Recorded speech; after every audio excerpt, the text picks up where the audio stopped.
Hello, my pretties. Again, it's time for this very special day. Today, we're gonna learn about combs. We brush our hair. We brush our hair. We brush our hair. And you look pretty! Yeah! Because today, we're watching the Paddy Show!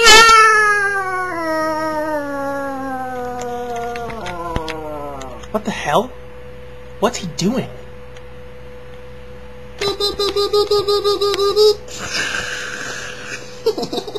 I think Dave's lost his mind, guys. Dave, it's okay. It's okay. I love parking. I'm here for you. I love parking. Fun stuff.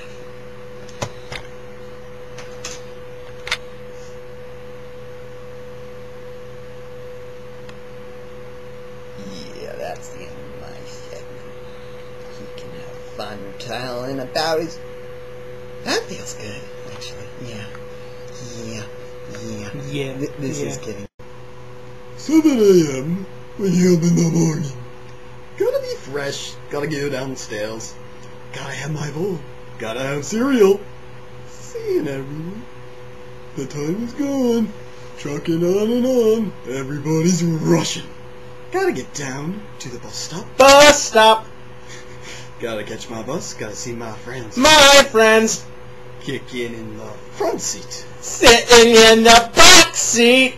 Gotta make my mind up. Which seat can I take? It's Friday. Friday. Gotta get down on Friday. Everybody's looking forward to the weekend. Friday. Getting down on Friday. Everybody's looking forward to the weekend. Partying, yeah! Partying, yeah! Fun! Looking forward to the weekend. We're having too much fun with this. It's Friday. Gotta get down on my day. It's Friday. It's Friday!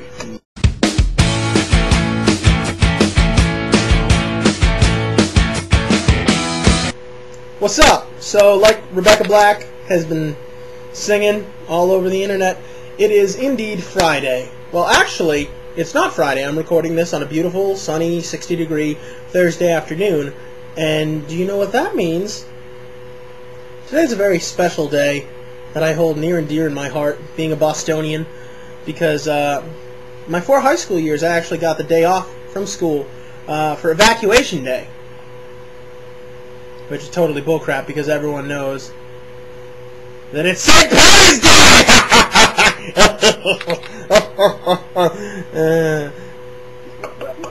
That's my imaginary Guinness, and this was my imaginary leprechaun dance. I imagined that I grew a red beard and a little top hat and a shillelagh, but I have none of those things.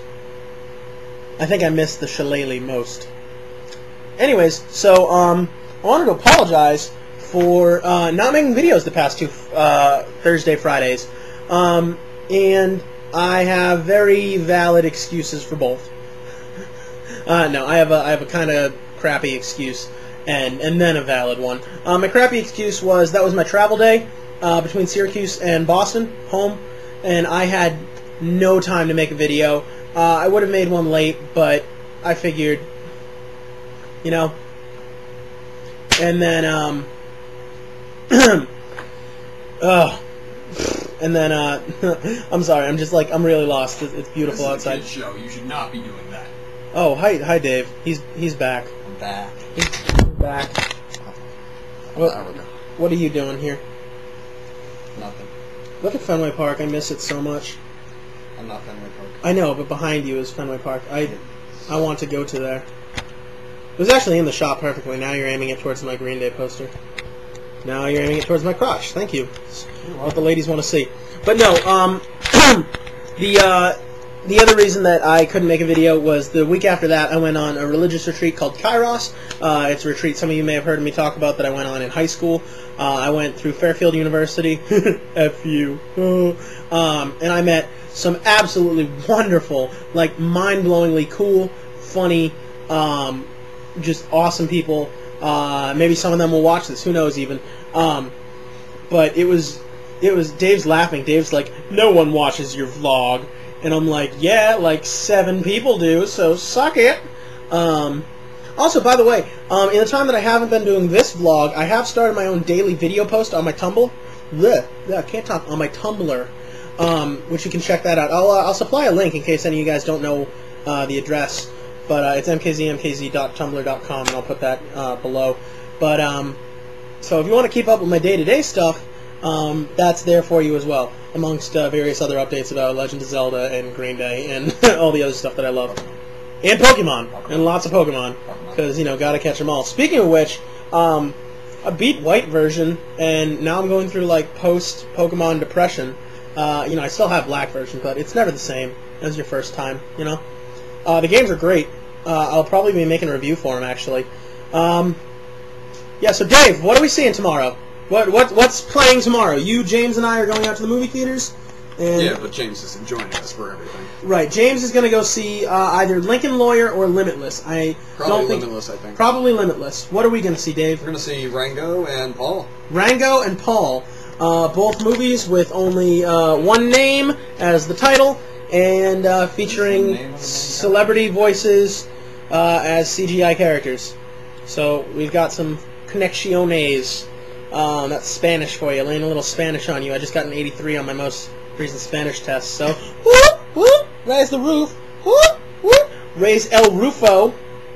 See? Spanish genius. Like Senor Chang. But yeah, so between doing the weekly vlog and that, I don't really have much to report. So I guess I'm going to read you something from the Adam Carolla book. Cool. So this is once more a segment from Adam Carolla's In 50 Years We're All Going to Be Chicks.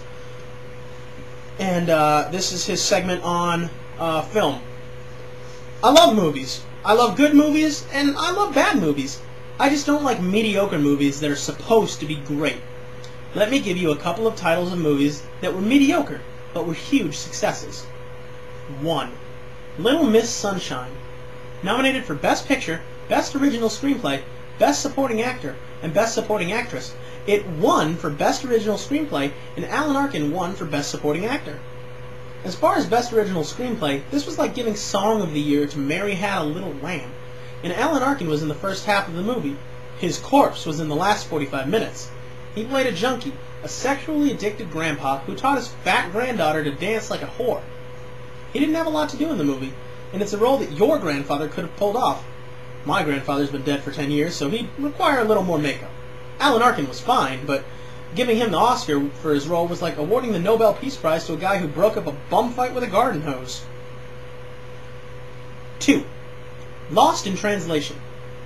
Another film that qualifies for the Emperor's New Gay Clothes Award.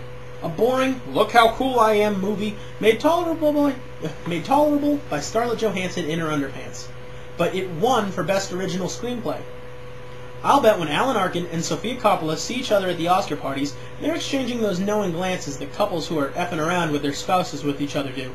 Can you believe that we get away with this? Number 3. Tyler Perry movies. I don't blame Tyler Perry. It's not his fault that he's a horrible writer. It's not hard to write horribly. It's Oprah's fault for making a star out of a guy who's built an empire around a gun-toting, 250-pound grandmother whose conflict resolution strategy involves threatening to put her foot up your ass.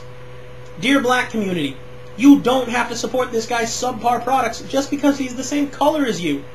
It's not like I sit around with my white friends and go, Rob Schneider's got a new piece of shit coming out this weekend. Let's head down to the multiplex. By golly, he's white and we need to support our own.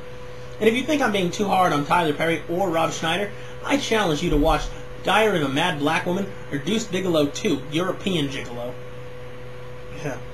Now here's a handful of my favorite movies. I left out Gone with the Wind and The Godfather because I figured you've seen those. Number 1, and I don't know if I'm saying this right because I'm not familiar with the film, Papillion. Steve McQueen at his best, and if Arkin had an ounce of dignity, he'd drop his ill-gotten Oscar to the guy who's missing one, Dustin Hoffman, for his work in this movie. Another one, Love and Death. Woody Allen's funniest joke-for-joke movie. Number 3, Breaking Away. Funny, understated, and a great performance from Paul Dooley. I still haven't seen any of these. I'm going to skip ahead to ones that I may have actually seen. Fargo. No better Coen Brothers movie. William H. Macy was excellent. Arkin, if you've dropped off the Oscar at Hoffman's place, grab one of those loose Oscars you've been using to hold down the tarp on his barbecue, and bring it by Macy's place for his role in Fargo. Saving Private Ryan. Best opening 20 minutes of a movie in the last 40 years. Important, moving, and almost made us forget that we hate Vin Diesel. Cars, and all the other Pixar stuff. Entertainment for people 4 to 93. I know you thought I was going to say 94, but the cutoff is not a day over 93. Sorry, rules are rules. No Country for Old Men. No better Coen Brothers movie. Well, the next section is on music, and I'll probably read that in the next vlog. But until then, there's some good ones in here. Oh, yeah. Maneater by Hall & Oates. Yes! Actually, I just put the book away, but he had Hall & Oates on the list of songs that he never wants to hear again. And I'm sorry, Adam Carolla, you're hysterical, but Hall & Oates are fantastic. Just saying.